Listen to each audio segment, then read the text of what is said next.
Gisela, ¿qué tal? ¿Cómo te va? ¿Qué tal, Joel? ¿Cómo estás? Muy bien. Bueno, vamos por parte. ¿Qué lectura se puede hacer así fríamente de este número, de este 4,8% de inflación en marzo? Bueno, vemos que en realidad para marzo ya se esperaba que desacelerara un poco la inflación y aún así vemos que ha tenido un pico muy elevado, ¿no?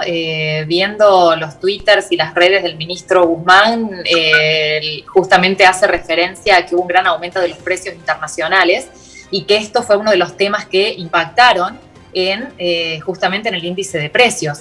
Vos sabés que cuando uno trata de buscar las causas tomando la inflación como un fenómeno multicausal, vemos que el dólar no ha sido la causa de este disparo de precios porque se viene ajustando incluso por debajo de la inflación. Esto la verdad que genera también en los agentes de mercado toda una expectativa de si esto se va a mantener hasta las elecciones y después de las elecciones va a venir una gran devaluación. ¿Por qué digo esto? Porque si el mercado toma esta postura de Guzmán de mantener el dólar por debajo de la inflación como una expectativa de futura devaluación, eso se va a terminar trasladando a precios también. Luego tenemos la emisión monetaria. La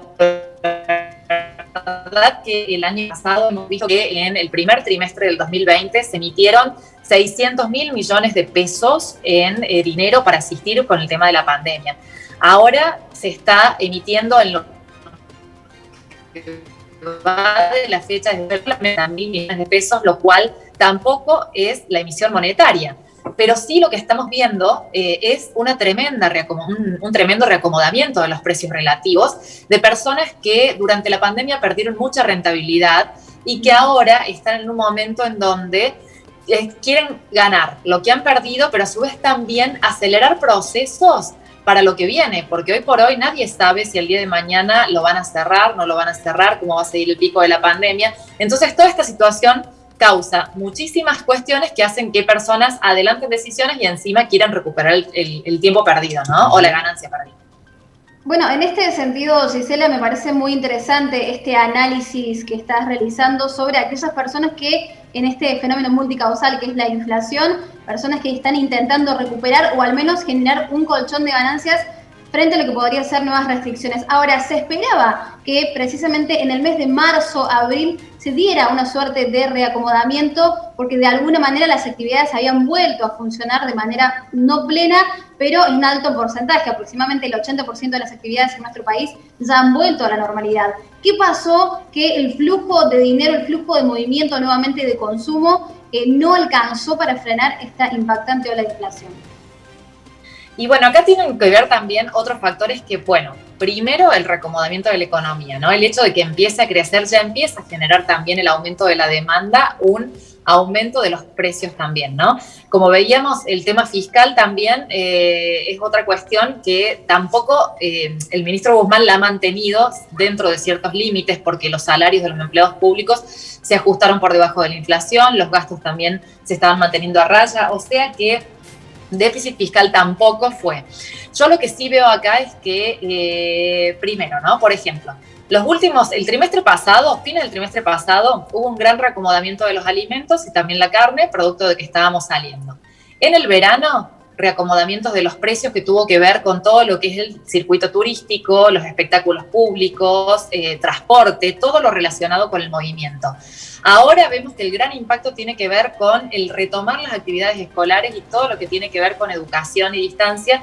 Y en toda esta línea, la constante de toda esta línea es el precio de los alimentos, ¿no? Es por eso que también hemos visto que han tomado medidas como el control de las exportaciones, más precios cuidados, inspectores en la AFIP para controlar los precios, pero nada de esto contribuye a manejar lo más importante o el mecanismo de propagación más importante que son las expectativas, ¿no? Yo creo que ahí es el principal desafío de este gobierno, más allá de todas las medidas de origen que tome, el principal tema es cómo influir en las expectativas de todos y cada uno de nosotros para mostrar realmente que la inflación va a parar, porque si no, el proceso desde la persona más chiquita hasta la persona, digamos, más grande, tanto física como jurídica, van a actuar o van a seguir actuando en este proceso remarcando precios, ¿no? De hecho, el otro día hablaba con un dueño de un restaurante y me mostraba el Excel que tienen, donde ya automáticamente los precios se le van actualizando en función de si aumenta el tomate, en función de si le aumentó el flete, el transporte, el precio de la Coca-Cola. Entonces, todo eso genera una inercia que es muy difícil de cambiar y que yo pienso, digamos, en mi humilde opinión, que ahí está el nudo gordiano de la situación. Ayer, Gisela, veía la opinión de otro especialista, poco académico, pero quizás gráfico en lo que decía, que el proceso inflacionario lo comparaba con un embarazo, que muchas de las cosas que se hacen hoy, las consecuencias se ven dentro de 9 meses. ¿Y por qué te lo traigo a colación? Porque si yo tomo los 9 meses de acá para atrás, digo, de lo que ha transcurrido, y la verdad que me da miedo lo que vaya a venir en los meses venideros.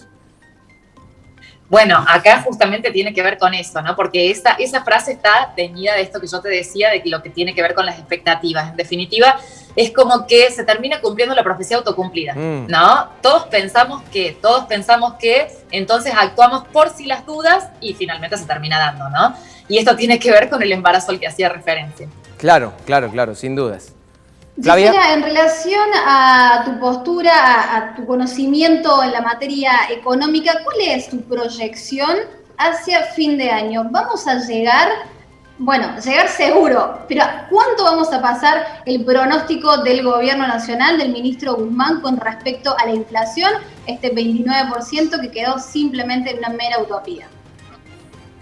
Y es muy difícil llegar a ese 29% porque implica una política de desinflación que no creo que en un año de elecciones y con una economía, con una musculatura tan golpeada, estén en condiciones de aceptar, ¿no? En realidad, una política de desinflación, de shock, implica frenar absolutamente todo y frenar dólar, frenar la economía, frenar muchas cosas que hoy, es más, hasta te diría que van a preferir tener más inflación, pero que la economía siga marchando, ¿no? El tema o lo importante de esto es que más inflación deja más personas debajo del umbral de la pobreza, porque hemos visto que la Cámara de Almaceneros publicó en el día de ayer el monto en el cual, para llegar a la canasta básica total de una familia tipo, es de 62.500 pesos. Hay una brecha entre precios y salarios enorme que impacta muchísimo en la pobreza y en la desigualdad, ¿no? Entonces, hay crecimiento económico, pero ¿a qué costo? Y esto creo que es lo que hay que plantear, ¿no? Porque en definitiva lo que se está proyectando es una inflación mayor al 60% si seguimos con estos números, ¿no? Brevemente, Gisela, la última de mi parte, ¿qué nos espera? Mencionabas recién elecciones. ¿Cuál es el escenario económico que nos espera? ¿Qué es lo que se está aguantando para que después suceda después de las elecciones? Y yo lo que pienso es que las elecciones, en realidad, bueno, hay una cuestión central que es ver cómo salimos de esta negociación con el Fondo Monetario Internacional, ¿no? Tenemos los grandes vencimientos ahora en abril, estamos a fines de abril con el Club de París y en el mes de septiembre y en diciembre ya, si no acordamos los préstamos con el Fondo Monetario Internacional, esta renegociación del préstamo, ya tenemos que pagar los primeros desembolsos. Ya el fondo que está repartiendo derechos especiales de giro, utilidades del fondo, las está repartiendo a todas las economías africanas, economías emergentes que han estado muy golpeadas por el COVID, pero han limitado esa asignación de utilidades para la Argentina para que no se dedique para pagar el préstamo que tiene con el fondo, sino que se dedique puntualmente con el tema de la pandemia. Y también el fondo ya ha salido a decir, el número 2 del fondo, de que Argentina necesita realizar medidas estructurales para poder cerrar una refinanciación de, digamos, una reprogramación de este crédito de corto plazo. Y ahí yo lo que estimo es que todo esto va a quedar para después de las elecciones, porque cualquier cosa que cierre Alberto Fernández en estos términos va a socavar justamente su base electoral, que es justamente contraria a toda esta cuestión. Gisela, simplemente agradecerte por estos minutos y por tus conceptos.